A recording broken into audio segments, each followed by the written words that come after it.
Hello, my dear student. Now the last question of the exercise 11.2 and old NCERT की बात करें तो 13.4 का लास्ट क्वेश्चन नंबर 9 बोला गया है कि एक सिलेंडर है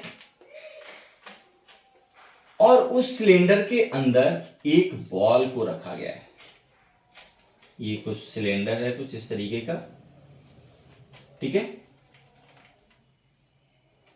ये क्या है? एक सिलेंडर है और सिलेंडर के अंदर कुछ बॉल को इस तरीके से रखा गया है,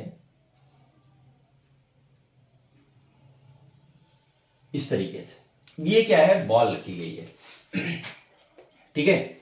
और क्या बोला गया? A right circular cylinder just encloses a figure radius r. इसकी रेडियस कितनी दी गई है? आर।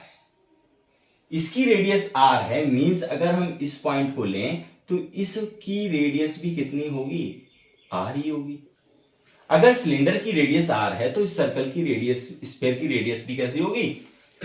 आर होगी। यहां से हम देख सकते हैं क्योंकि ये सारी बाउंड्री को क्या कर रहा है? टच कर रहा है। अगर रेडियस आर है मींस ये वाली डिस्टेंस यहां से यहां तक वो भी आर होगी और ये वाली डिस्टेंस यहां से यहां तक ये भी आर होगी। Means we can say radius of sphere is equals to radius of cylinder, that is r, and height of the cylinder is 2r. That is the important point. Means अगर हम इस हाइट को major करें, जो कि height आपको दिख रहा है जो इक्वल है diameter of the sphere, diameter के इक्वल है ना, क्योंकि ये हाइट अगर देखें तो ये वाला पार्ट आर, ये वाला part R, means complete part की लेंथ जो हो गई, जो कि हाइट है सिलेंडर की, वो आपकी कितनी हो गई? 2r।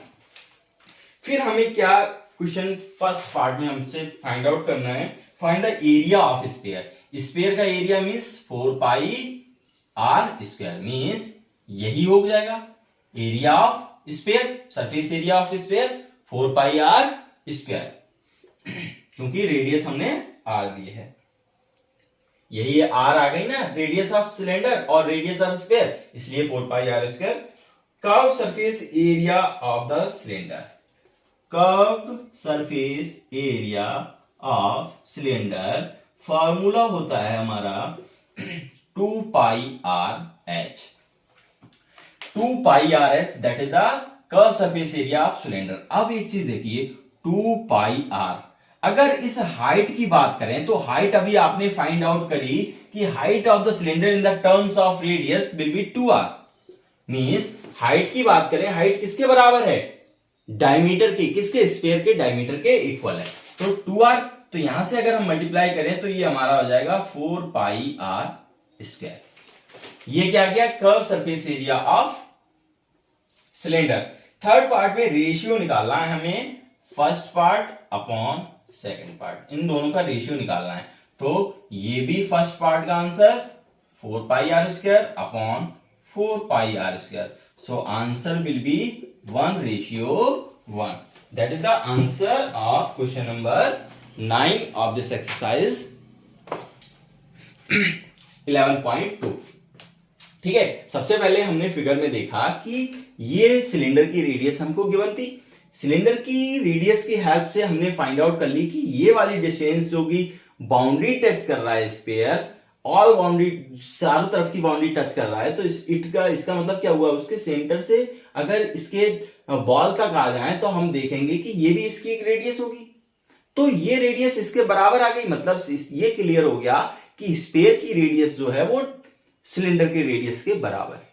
और यहां से अगर हम ऊपर भी वो टच कर रहा है मींस ये लेंथ भी आर होगी, और बॉटम को टच कर रहा है इट मींस इसकी स्फीयर की ये वाली लेंथ भी आर ही होगी। तो हम इसकी हेल्प से फाइंड आउट कर सकते हैं कि जो सिलेंडर है उसकी हाइट जो है वो इक्वल है स्फीयर के डायमीटर के। जो सिलेंडर की हाइट है वो किसके बराबर आ गई? स्फीयर के डायमीटर के, means h equals to 2r। तो यहां से h equals to 2r। Question number first part जो हमसे बोला है Find out the surface area of the sphere. As we know, 4 pi r square. R is the radius of that sphere. 4 pi r square. Curve surface area of cylinder means 2 pi r h. 2 pi r h की value क्या थी? 2r. h is equals to 2r. तो यहां से जब solve किया तो वो भी 4 pi r square आ गया. थर्ड पार्ट में क्वेश्चन में हमसे बोला गया है find out the ratio of question number first in second.